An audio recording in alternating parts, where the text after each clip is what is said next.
Hey, Antonio Brown, what's going on? Are you okay?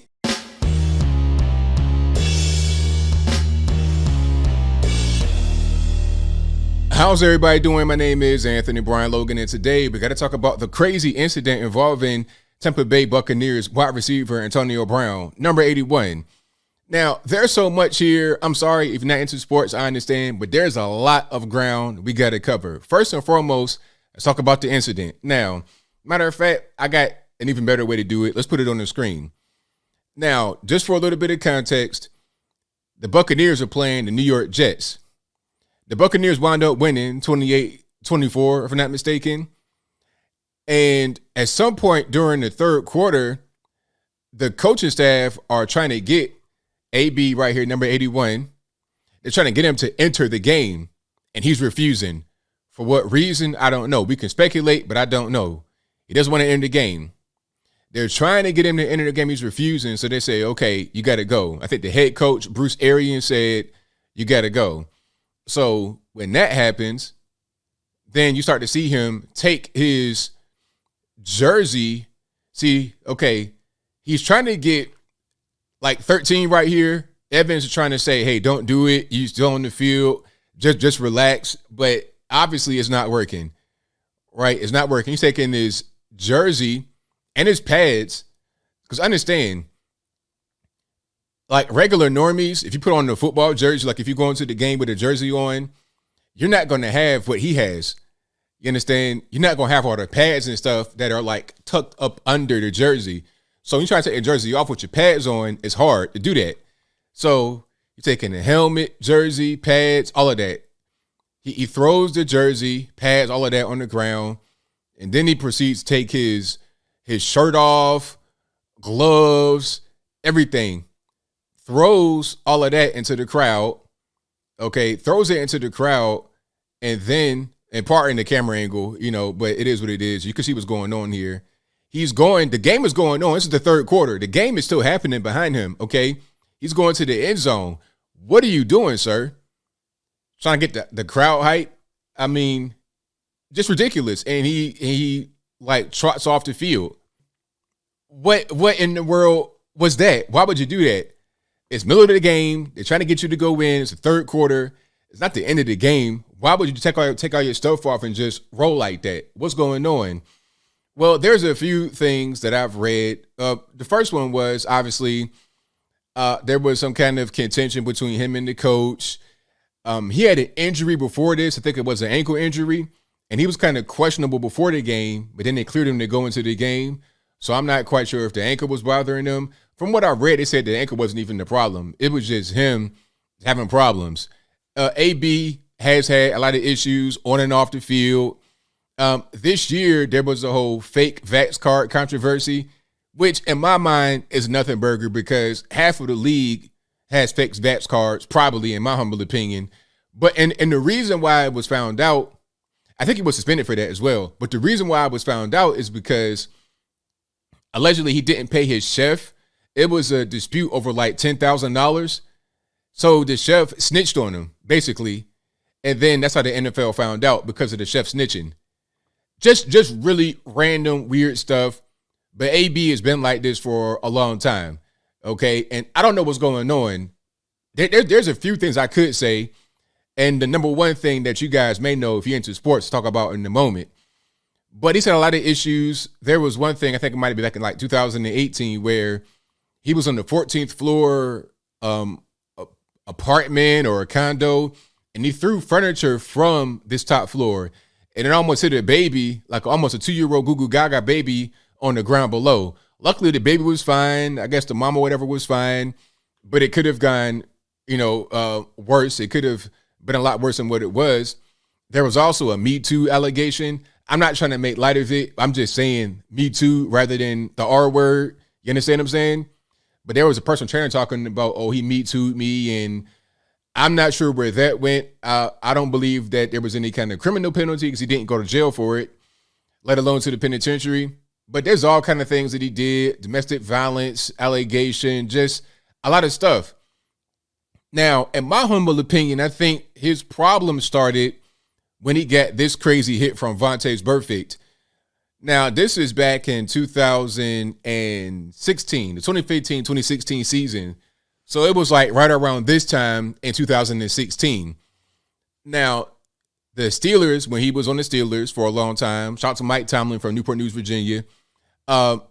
He was playing for the Steelers, and you have Ben Roethlisberger throwing the pass. They're playing the Cincinnati Bengals. Now, on the Bengals, you have a player on their team who was notorious for being dirty, Vontaze Burfict. He would hit you. He was a linebacker. He would hit you helmet to helmet and give you CTE, all kind of stuff. He didn't really care. I think Vontaze Burfict was probably the most fined player for dirty hits in the league. Maybe him and a guy like Ndamukong Suh. And I don't think Ndamukong Suh was really as dirty as Vontaze Burfict was. I'm not saying Ndamukong Suh was not dirty, but Vontaze was crazy. Now, check this out. And this would be in the box. I'm gonna only play the slow motion part of it because the fast hit was too fast to really even see. So check it out. Now, so this is AB right here in the center, in the white and the gold, right? So there's a guy on him, probably a corner or safety, probably a corner, trying to prevent the pass from being caught. So he's going for the pass, and he does not catch the pass. So play over, right? The guy's right there, another guy right here. The play is over. But here comes Vontaze Burfict. Boom. Knocks him clean out. You see the way his head snapped and everything? I mean, that right there was in concussion, 100%. A dirty hit. You know, it was not quite helmet to helmet, because if you notice, Vontaze led with his shoulder. And, you know, the whole thing back then especially was don't lead with the crown of your helmet, because when you do helmet to helmet, that causes a concussion, CTE.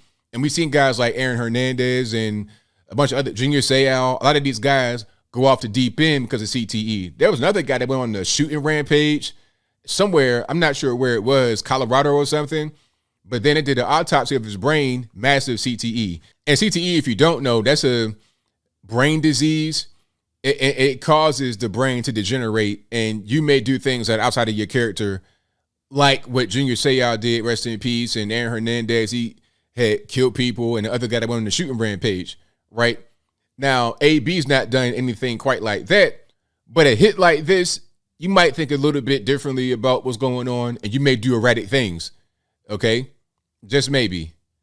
So, I mean, look at the way, like right here, he's completely knocked out. The head snapping, I mean, he's done. Okay. So that kind of hit right there, I mean, you get the picture. You get the picture. I don't want to belabor the point too much. But my whole point of showing you that and talking about CTE, the brain injury, the brain disease, is because that could be plaguing AB. He's doing all kind of crazy things like what you saw on the field. Maybe that's it. There's also the fact that he had been doing things like that before that hit in Pittsburgh, but it wasn't really known to the media. But I'm not quite sure to what level it was. You understand? I'm not sure if he was doing things like what he did just recently, taking his shirt and his pads and his jersey off on the field while the game is still going on and leaving and catching the Uber home. I'm not sure he did things like that in Pittsburgh, but maybe I'm wrong. Just maybe. But I didn't see it on camera if it did happen. But for now, I'll move on. There's also some incentives in his contract that he thought he might not be able to get. A lot of these NFL guys, they'll sign a base level contract to get some kind of guaranteed money, which is not really a lot. NFL guys don't get guaranteed contracts like NBA guys do. So there's incentives. And if you can reach certain statistics, you're able to get more pay based on that. And there were 3 incentives. I forget what they all were, but they were for $333 each. 6 threes in a row. You heard that right. And one of the incentives was to get one more touchdown. And then there was one for like receiving yards and receptions. But I know it was one more touchdown. That was an incentive. And you're on the last game of the season, regular season at least. So if he felt like he wasn't going to get any more touches, no more looks, then he may not get that $300,000 or the $900, almost $1 million. You see what I'm saying? So that could be frustration built in right there. I read that on a Daily Caller, and that was allegedly from AB's brother. But I think there's quite a few things going on here. The possible CTE, you're getting frustrated, you're not getting your money, and just AB being AB. Okay, and he had been doing things like that for a long time. And as I close, I want to make this last point to the Colin Kaepernick cheerleaders out there. People say Colin Kaepernick got blackballed from the league because of his actions, things of that nature. That's only part of it. You see, if AB was doing things like what he did on the field recently and what he had done before over the years in Pittsburgh and when he went to the Patriots and the Raiders, if he was doing things like that without being a good player, he would have been gone. Same thing with Vontaze Burfict. After that hit you just saw, he still played for like 3 more years. And as a matter of fact, he was AB's teammate in Oakland in 2019, right? So if he was a terrible player, he would have been gone from the league and it would have been a wrap. Okay, same thing. Michael Vick went to the penitentiary for 2 years for the dogfighting, came back and still played a lot more time in the NFL. Why? It's because he was so skilled, so talented, such a great player. His play on the field, his productivity overshadowed the off the field and or on the field antics. They're only going to tolerate you if you can perform. Now, unfortunately, I think AB is going to get cut from this because the head coach, Bruce Arians, said he's no longer a Buck. But he had been doing a lot of little things throughout the season. And he had done things like throughout his career. But his saving grace was the fact he's a great player. He's an excellent player. You can't take it away from him. But Colin Kaepernick, on the other hand, was starting to slow down. And at the same time, he's controversial, just making the team hot and so much negative PR and all types of stupid stuff. It's like, look, you're not producing enough to justify all this extra unwanted attention. Play better and maybe we'll keep you on the team. But if you're not playing better, then what's the benefit for us? You probably would get cut anyway, even if not for all the off the field stuff, because you fell off from your play. You getting benched for Blaine Gabbert. Okay, that's what's going on with a guy like Colin Kaepernick, why he's not in the NFL anymore. He doesn't want to play anyway because he makes more money off the field as this silent social activist than he did from playing at a halfway okay level on the 49ers. That's what's going on. So, yeah, hopefully AB is okay, seriously, because I think something's going on with him mentally. That hit that you saw, and also from playing football for many years, things can happen. So hopefully he's okay. He gets better. And shout out to the media. Hopefully you guys cover it the right way. I'm seeing a bunch of jokes and whatnot, toward AB. A few, hopefully he's okay. Hopefully he's able to get his health together mentally. I see a little bit of that, but a lot more kind of condemnation. They didn't do that with, Simone Biles for quitting the Olympics because of mental health. Oh, she's brave and beautiful and stunning. They did that for her, but not for AB. Funny how that works, but I think I'll leave that right there for now. And what say you? How do you feel about what's going on here with AB? Is it because of some CTE? Is it just AB being AB throughout his entire career? Hits or no hits, that's just pretty much what he does. How do you feel about how people like Simone Biles are treated versus guys like AB?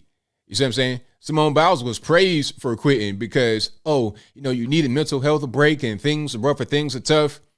It's weird how, the feminist card gets played whenever it's applicable, but it doesn't when it's not applicable, when it's not beneficial. You're a damsel in distress when it benefits you, but when you want to be getting money and seeking an advantage, you just say, hey, I'm a woman, blah, blah, blah. I got rights, all this, that, and the third. That's not true equality, is it? But I'm going on the rabbit hole for real, so I digress. The whole point is, I want to hear you guys' thoughts on the whole situation. So whatever your thoughts are, please let me know in the comments below. And that's all I got to say for this video. If you like what you heard, please comment, rate, share, and subscribe. Peace.